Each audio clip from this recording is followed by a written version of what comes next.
Mine nemерем үйрек қуалап жүр қазір. Ол сағат 9-ға ете жату керек еді. Бұлар наоборот қой. Түнде доп ойнауға кетеді. Түнгі сағат 12-1-ге дейін доп ойнайды. Сенен кейін ұйқылай келеді. Ал үйрек болса міне жүгіртіп жатыр. Уақыты өзгеріп кеткен ғой мына жастардың.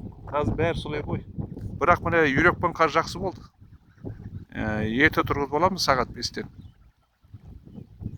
Сағат 1-де келеді. 1 сағат, 2, 3, 4 сағат, 5 сағатқа ұйықтайды, болды. Жаңа балапанын бағады.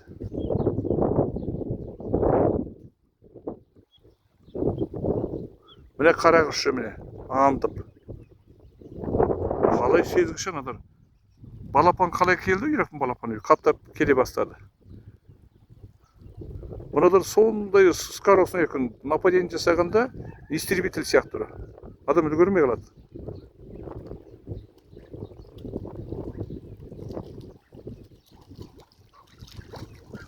Қайда кеттіңдер? Күш, қайда барсыңдар? Мына қаздар енді. Ода серьезный нәрсе бар.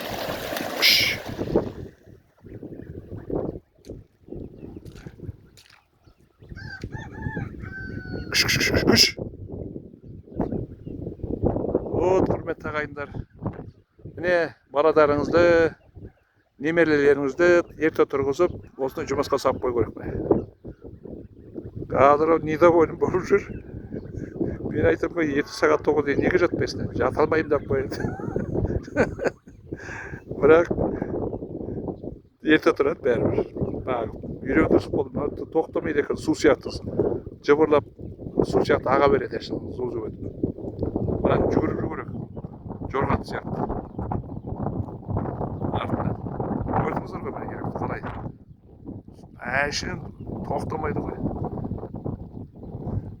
Мына қаздарыңыз спокойно жайылады. Шөбін жеп, балдыр жеп.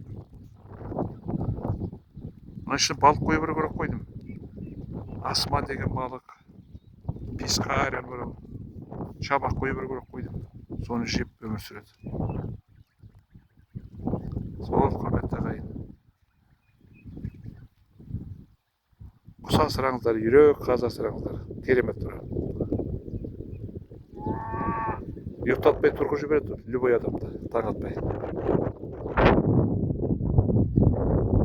Еңбек етсең ерінбей, қарын тояды, тіленбей деген осы Абай атамыздың сөзі ғой.